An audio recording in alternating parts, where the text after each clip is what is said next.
Welcome to Next in Tech, an S&P Global Market Intelligence podcast where the world of emerging tech lives. I'm your host, Eric Hanselman, Chief Analyst for Industry and Company Data at S&P Global Market Intelligence. And today we're going to be talking about all things rugby. And to discuss that with me is returning guest Richard Burdies. Richard, welcome back to the podcast. Hi, Eric. It's nice to be with you again. And it's great to have you back. We've explored other sports, looked at football from both sides, the American and the rest of the world.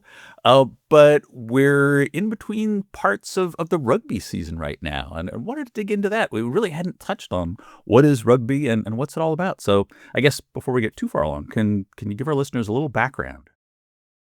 Yeah, sure. Rugby started in Warwickshire in England in 1823 is the rumoured start date. It actually started at a rugby private school. Well, we call them public schools here in the UK, but they're actually private fee-paying schools. And a gentleman called William Webb Ellis, who was playing soccer at the time, was frustrated by the game, picked up the ball and ran with it, and therefore rugby was born. So that's the story. And actually, the World Cup is actually named the William Webb Ellis Trophy. The rules were first put together in 1845, and the Rugby Football Union was started in 1871. And that was the first international was played in 1871 between England and Scotland. So that's sort of where we are. It was very much an amateur sport because it was played by sort of the elite schools. And then probably the first big change was around 1895 when the game spread across England and Scotland, and a lot more working class people were playing it. And because they had to work rather than be these gentlemen players, they had to take time off work to play the game, so they became professional, and that caused an issue with the original rules. So rugby league was born. So there's two types of rugby. There's rugby union and rugby league.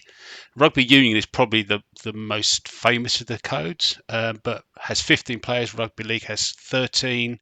And there's various other slight differences, but they're essentially the same game. But that was the big change.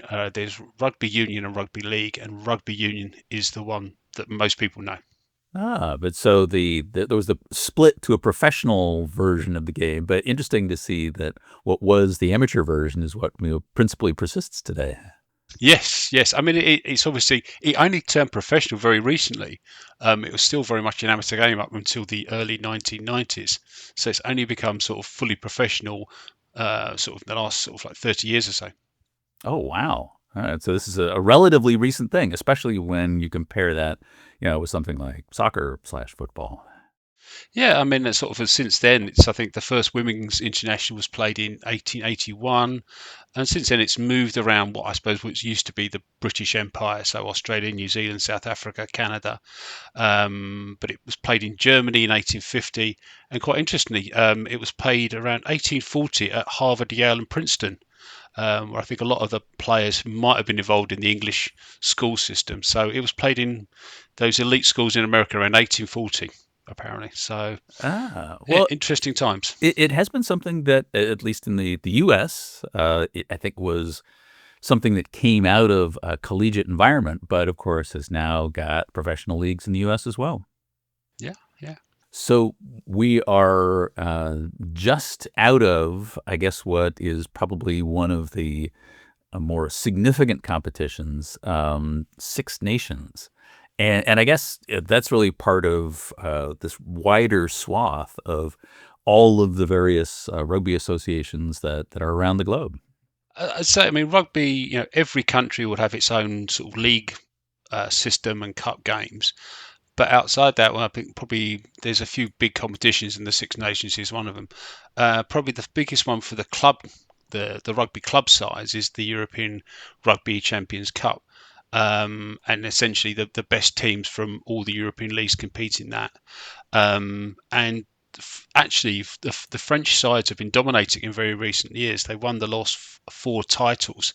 Because a lot of French rugby clubs now have a lot of money going behind them, and they've got a very high salary cap. So you're seeing a lot of players like George North and Owen Farrell. A lot of the top English players are now playing in France, which is quite unusual.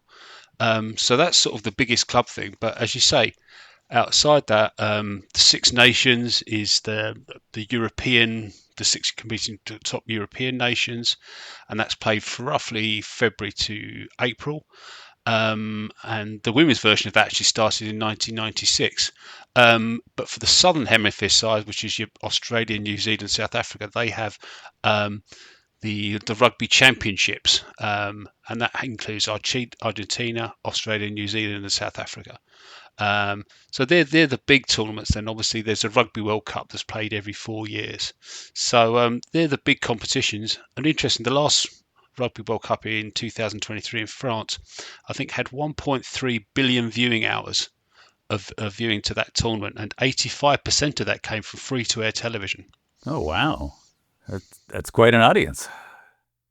Yeah, it's very good. I mean, in terms of revenue as well, the most recent data available is for the 2019 Rugby World Cup. Gate receipts, it's taking over £250 million in revenue, and in broadcasting, it's taken up roughly £150 million in broadcasting revenue.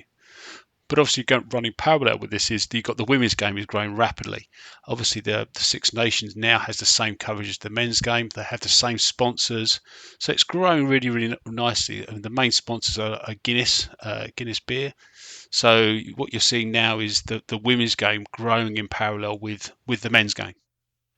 Interesting. Well, it sounds like, especially given that it's just professionalized relatively recently, that's pretty significant growth in terms of how that happens to have evolved, just over what is a relatively short period of time. Just coming back to the Six Nations, it's within Europe, it's like one of the big events. The Six Nations, just for everyone's, it's England, Scotland, Wales, Ireland, and now Ireland plays as one country. France was the original Five Nations, and that started in 1910. In 2000, Italy joined the competition, so it's now called the Six Nations, and it's very much a sort of a national pride event, and it's very much a sort of a culture event, and all the teams are very symbolise their nations. Like the French are seen as very much a flair attacking side. The Irish are sort of have a lot of tenacity and spirit, and Scotland are seen as a very resilient, strong side who sort of go up against the edges. But what you tend to find with the Six Nations is you'll find a team that dominates for 4 or 5 years, as they have the thing. And recently it's been Ireland. So, but they all do sort of very, very well. They're mostly all on sort of terrestrial, free to air TV. But yeah, no, it's a big event and within Europe, and it does dominate the sporting headlines around that time. Well, I mean, so much of broadcasting outside of North America winds up being, having requirements for free-to-air broadcast. Yeah, just in terms of sporting events and where they fit, it seems like that's certainly the base piece of a lot of the way that the media or that the media approach winds up delivering some of the capabilities there. Is that something where you're starting to see media valuations improve as part of that? And it seems like this is one of these challenges always. It's free to air versus a lot of the pay opportunities. Clearly, I think in the U.S., pay opportunities are tending to dominate in delivery of sport, but that's not the case in other parts of the planet.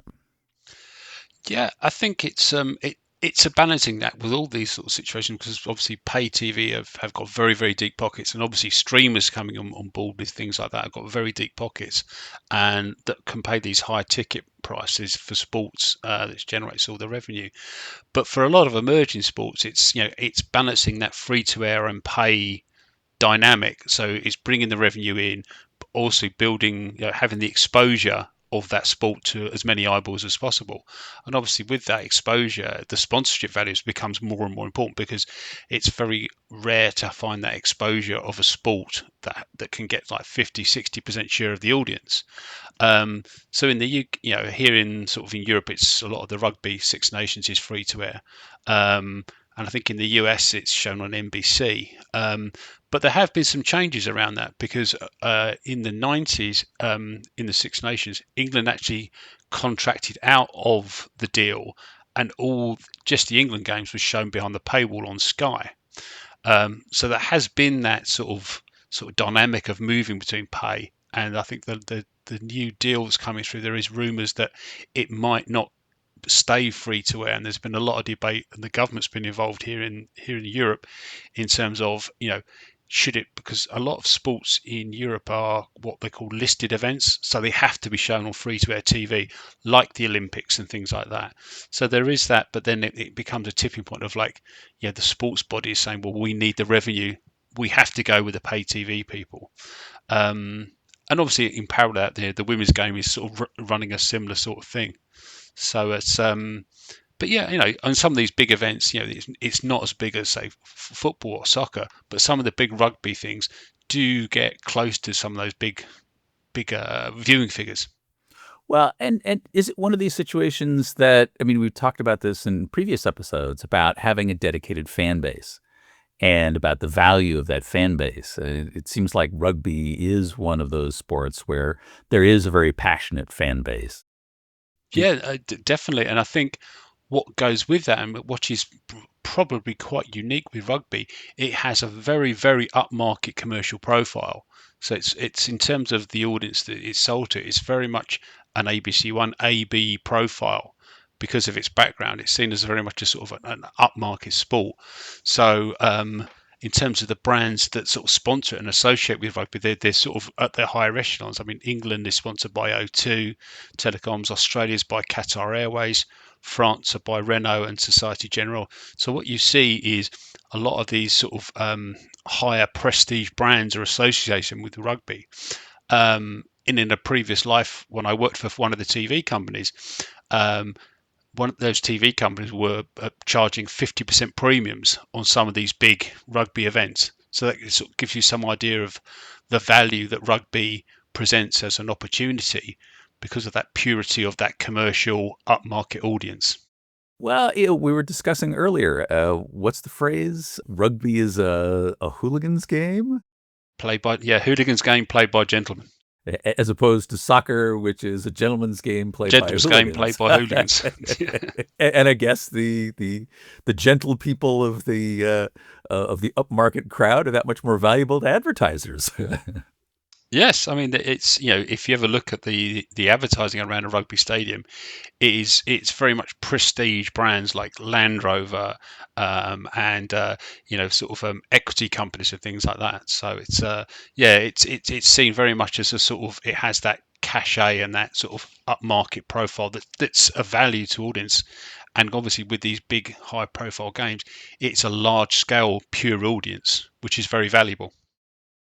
And the game itself, I guess, gets seen as very pure. It's not something like American football, in which you've got all sorts of padding and heavy duty helmets and all sorts of things. I mean, at most, rugby players have got this relatively thin scrum cap. I mean, this is where we're talking about a sport that's really being played, just basically, physical body to body. Yes, no, it's I mean there are I think a lot of similarities between rugby and American football in terms of, you have these big guys or ladies bashing into each other, and then you have the sort of the guys running from the back. But yeah, it's I mean in terms of there are some big hits going on there. But yeah, it's for me it is a hugely contact sport, and there is some tech being developed to help sort of protect players as well. Ah, much the same as in other industries. Although I Yeah. assume that it's also in that same business where player tracking and all of the player condition management just simply takes that next step to also look at impact injuries, head injuries, all those other things that tech is actually taking a very large role in. Yeah, I mean, sort of tech as it's, it's the driving force is to sort of preserve and protect contact sports like NFL and rugby. I mean, people like companies like Capgemini are involved in it as well, which have developed what's called a momentum tracker, which provides coaches and analysts with data and stats on players' performance and opponents and sort of tactical awareness, so they can help refine how the players play and how they can train and affect the strategy. And one of the other things that rugby players do wear is a mouth guard. It's sort of like just on their top sets of teeth. Prevent Biometrics has developed a connected mouthguard, which basically measures the intensity of the tackles going in on players to help sort of protect them and sort of develop that around it. I mean, and even going back before that, the in 2015, the England had a Wear the Rose campaign, which was an immersive 360-degree sport tech developed by Optus Rift Technology, which allowed fans to actually be amongst the England players in a training session and be in the scrum. So that was an amazing bit of development. And Hawk have also developed what's called the spotter system, which is used by a touchline judge called the pitch side video review, and that helps to check for sort of like concussions and things like that. So it sort of helps sort of basically if you see a player been hit and it's down, they can pick up sort of like the level of the intensity of the injury to the player, so it can help sort of solve concussion issues as well. So Ah, it's, there's a lot of tech that's gone into rugby because of the nature of the game, which is just probably very similar to how it is with the NFL. hmm. Yeah, except without all the heavy duty padding and armoring that your average NFL player has. Yeah, yeah, Well, it was interesting. We're just the other side of the NFL draft, and it was yes, uh, always surprising to me to see the level of glitz that goes on. But it was that interesting contrast of sort of the equipped gladiator sort of versus the rugby player who's just sort of out there all on their own. yes, yeah, yeah, yeah. No, it's yeah, it's an interesting scenario. I mean, and it's of interest as well is actually the interest from private equity into rugby.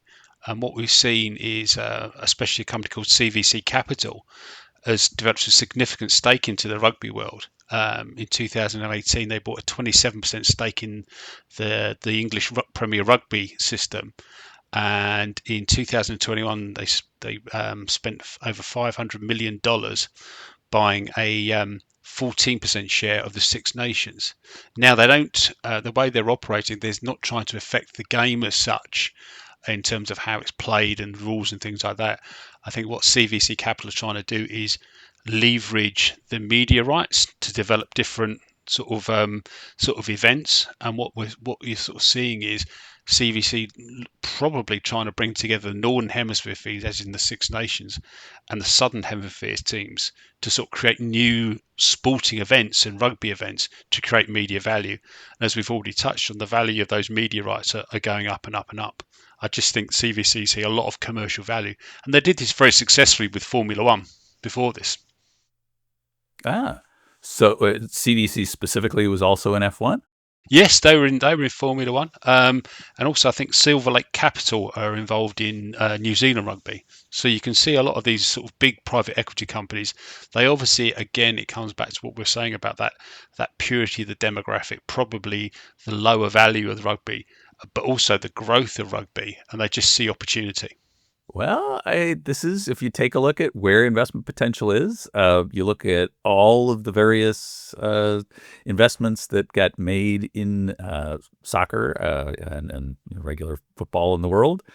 Uh, that's now gotten pretty pricey. So it sounds like maybe rugby is that next big growth potential sport, and I guess they figure that they can get in or close enough to the ground floor and look at the opportunity there.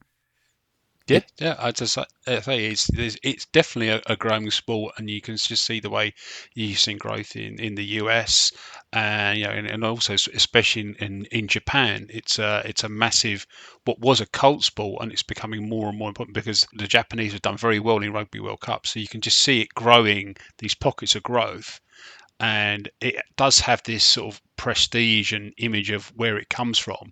And I just think it gives it so much commercial appeal that's going to be of value to investors and advertisers. Well, and where there's value, there are going to be people who are going to try to capture some of that. You talk about growth. You mentioned the growth of the women's game, and I guess the Women's Rugby World Cup is coming up. Yes, that's taking place in England. I mean, it's growing. I think there's the RFU, which is the body that governs rugby, reports there's now 2.7 million women playing rugby globally, and it makes up nearly 25% of all players registered with the RFU. it is a growing momentum. And also, I think what is interesting, as I touched on earlier, is you're seeing the same brands associate themselves with the women's game as you see with the men's game. They're not different. I mean, Guinness is the standout. You're also seeing Capgemini. It is all these sort of prestige brands because they see the similar sort of thing, and in the way they're presented as well in terms of the marketing, it's very much the same marketing logos for women's rugby and men's rugby in terms of the Six Nations. So it's seen very much hands in hand. But as we said, the World Cup is in England this year, and it's part of the RFU strategic plan to help grow the sport. And now I think a third of all members of the Rugby World Council are women, which is a very interesting development because that probably is not mirrored in any other sport. A third of the governing body are women. And I think the World Cup managing director Sarah Massis, she wants to create this as a generational moment for women's rugby. In terms of brands, it's got free-to-air exposure, which, as we've touched on, I think will really help. And the commercial partners, as I mentioned, we've got Capgemini, Mitsubishi, and Ashai are some of the commercial partners involved in it. So it's for me, it's part of this whole growth in women's sport, and rugby I think is it's a great opportunity. You can only see it getting more and more interest, with women, young girls playing the sport. Well, and impressive to see that integration between the men's and the women's games is, again, I guess maybe that was because of the early stage of there was an awareness when they were building the environment, when that growth was happening, that there was that level of participation really across the men's and women's games. As you said, very different in other areas of sport. Yes, no, and you see it at all levels. You see it at the highest international level, but you also see it at grassroots level. Some of the rugby clubs near me, there's as many I see as many young girls playing rugby as you see sort of some boys, and sometimes they play in the same teams, which is great.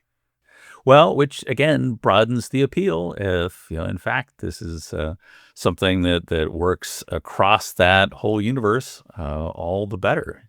Interesting. You mentioned there's a new tournament that's going to be kicking up this year, Rugby Nations. Yes, the World Rugby Nations Championship, which starts in 2026. It's going to happen every 2 years, and what it's going to be trying to do is going to try and, it's, as we touched on it's bringing together all the teams for the Northern Hemisphere and the Southern Hemisphere in a sort of an international event. So it's bringing together the Six Nations and the Southern Hemisphere Championships into one event. So there's going to be two divisions of 12. The top division will have the main European nations and the Southern Hemisphere nations, but you'd also, I think, having Fiji and Japan in there, who are very strong teams. And then there'll be a second division of some of the emerging teams, like Spain are very strong. Probably the US will be in there as well, Canada, and it's got a lot of sort of investment from sort of TV companies and media companies. There's going to be no relegation or promotion until 2023. And the games are going to be played during the July and November international breaks, with the grand final after that. So I think it's you could sort of see it as a rival to the World Cup, or certainly a complementary thing to the World Cup, because it's every 2 years. But it's bringing together those big teams that traditionally sort of dominate the game, but it's also giving that opportunity and that exposure for some of the emerging nations to be part of a big tour, which is only going to attract more and more people to the sport. So it'll be interesting to see how it develops. Bringing together all the nations every 2 years, on top of the World Cup, which is every 4 years. Wow. Well, and it all gets back to the ability to generate more events, more opportunities for media coverage, and the revenue that generates. Interesting to see that it's every 2 years. Again, doubling the sort of the World Cup cadence there. But again, more opportunities for teams to play, more exposure, and more media opportunities. Definitely, and again, as we touched on, I just think the commercial appeal of rugby in terms of the brands it attracts, there is the potential for big revenue growth there, I think. Oh, well, we'll have to see how that pans out. Well, this has been great, Richard. Thanks for being back, and appreciate all the perspectives. Great, it's been great to talk to you, Eric, and I hope our audience enjoy the insights around rugby. And hey, we've got a lot of games coming up they can watch. But that is it for this episode of Next in Tech. Thanks to our audience for staying with us. And thanks to our production team, including Sophie Carr for On Mutation, Kira Smith, and Adam Kowalski on the marketing and events teams. I hope you'll join us for our next episode, because there is always something next in tech.